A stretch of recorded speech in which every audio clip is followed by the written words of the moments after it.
So, what do you know about ChatGPT? Have you heard of this development of this latest fad in education?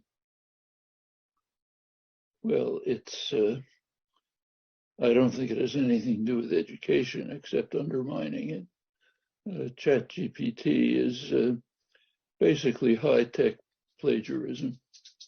It's a system that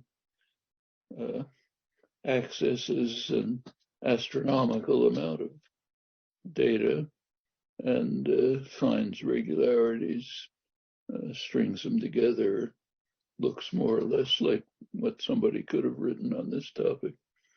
Basically plagiarism, just happens to be high-tech. Well, plagiarism can be a nuisance.